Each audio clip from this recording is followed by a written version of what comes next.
Hey, what's up, y'all? It's the Mighty MC. No one else calls me that, but I'm trying to get it started here.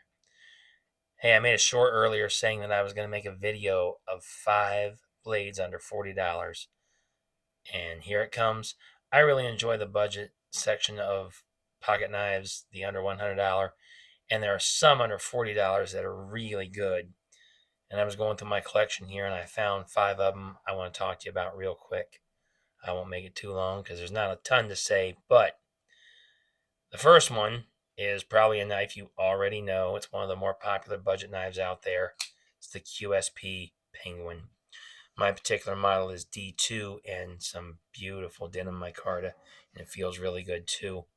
They do make this in G10 and some coated blades, but in this particular budget model, all the blades are D2.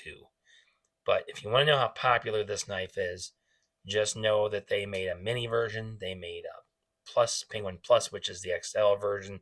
They made some premium versions in titanium and 154 cm. They made some 390 M390 rather versions. So this blade shape is awesome. The size is awesome. The micarta is great. There is a lanyard hole there. Dual thumb studs here for deployment. That reversible pocket clip.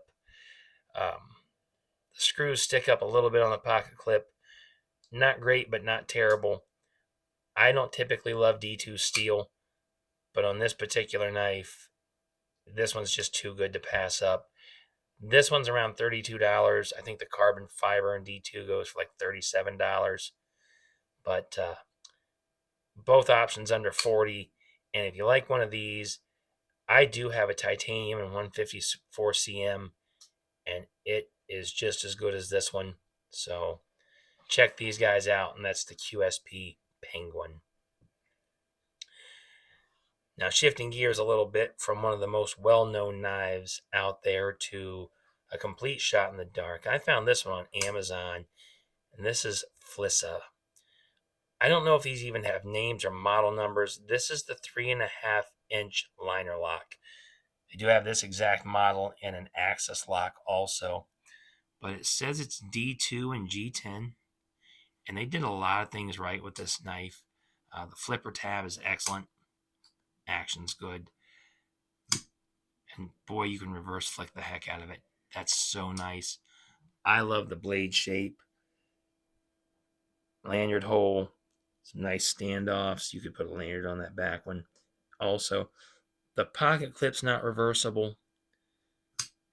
And I just noticed now there's not really a sharpening choil there. So that's kind of a thing. There's no jimping on the blade or the liner lock.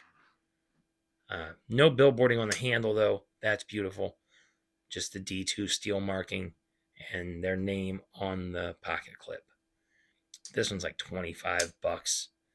So for that price, I know there's going to be a few sacrifices, probably the jimping, maybe the sharpening choil, the reversible pocket clip. But under $25, G2, G10, and D2. I don't know how much more you can ask for. And that's Flissa, Flissa, and I found it on Amazon. Next up is kind of a quirky little knife, and I always am afraid I'm going to say their name wrong. Looks like Ruike, but I've heard it's pronounced as Rake. So I'm going to go with Rake. This one's 14C28N and G10, and he does have a few little quirks. Like there's only one thumb stud. I haven't tried to reverse it, but it looks like you could. I don't know. If not, left-handed people don't need knives anyway. Of course, I'm just kidding. There's a little backspacer there. The only thing I don't like about this knife is on a knife this small, I would like to see a lanyard hole. This is a knife with its size and it's super lightweight. I can see taking that pocket clip off, throwing this in a backpack, a tackle box, a purse, a runner's belt, even your pocket if you're a runner, a walker, and you just want something really lightweight that's not going to be cumbersome for you. This guy is super lightweight, and that blade is going to do anything most of us need to do EDC wise. If you're not a Navy SEAL or a lumberjack or something crazy, And especially if you're just an active person who just needs something to open packages, what have you. This knife is around 30 bucks. On White Mountain, I think they're even less. They might be like $27 or $28. But that blade shape's beautiful. It fires excellent. That one thumb stud is a quirk, but other than that, I don't know how much better you do under $30, especially with 14C 28N. Next up, we have the Sencut Scepter. Now, Sencut is the budget brand for Civivi, and Civivi is the budget brand for WE knives.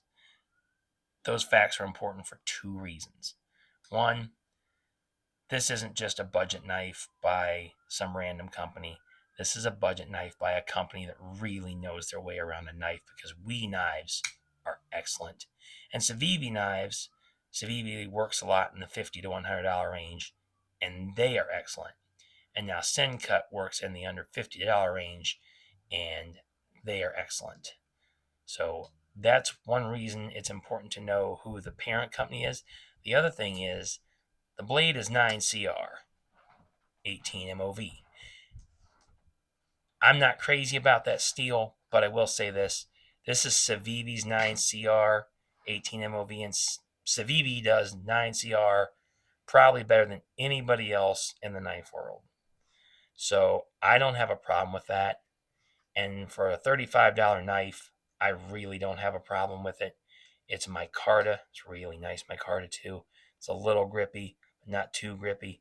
Thumb stud action on the money. Flipper tab. I have a low profile flipper. Push button that guy. He's on the money. Ooh, pokey. It does have a lanyard hole. Reversible pocket clip. Pocket clip's not too bad. Sticks up a little bit. Nothing major. So, again, for under 35 bucks, Sencut, and that thing's got the WE knife DNA in it. And this is just like the one before here, the Ruike. I don't know if I said the name. This is the Ruike P662B. I'm sorry.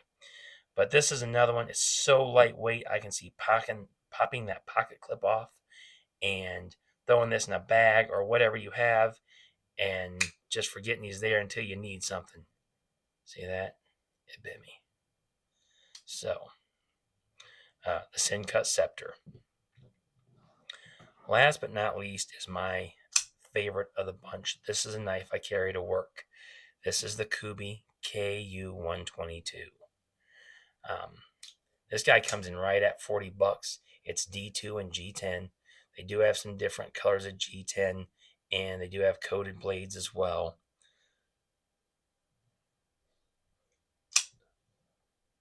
Look at that. That blade shape makes this thing a cutting machine. There's jimping right there. I don't know if I can get it in my camera. Yeah, jimping right there. You can bear down on it. You can get over the top of it. It's like a utility knife on steroids. Reversible pocket clip on these. There's that again, that pocket clip sticking up. Not the best, but again, in this price range, you're going to make a few sacrifices. Only one method of deployment on this one, and that's that flick hole, and it works just incredibly every time. I don't love D2. I know recently Kubey started doing some AUS 10, and they do have a few knives up there in 14C 28N. I would love to see this in 14C 28N. I'd be okay with it in AUS 10, and I haven't had any problem in D2. Honestly, with D2, with any steel, with any knife, any tool, actually, let's go that far, any tool, keep your tool clean and dry as best you can, no matter what you're doing. That's good advice in these cheap budget knives. That's good advice in the expensive knives. It's just good advice all the way around. But this guy's 40 bucks. He is absolutely my favorite of the group, the Kubey KU-122. I really like this guy as well. I love this blade shape. This is the Rake P662B. I really like the Sencut Scepter as well. He's a nice little knife, 35 bucks. That's hard to beat. The Flissa I don't know, 3.5 inch, I guess. There's probably a model number. I just didn't look hard enough. I only saw this one on Amazon. And of course, leader of the pack, QSP Penguin. Thank you for watching, guys. I'm still a little new to this, so I'm trying to get better, and I will get better. In the meantime, thank you for watching, and I would love to know what your favorite knife under $40 is. Hope you are having a good weekend.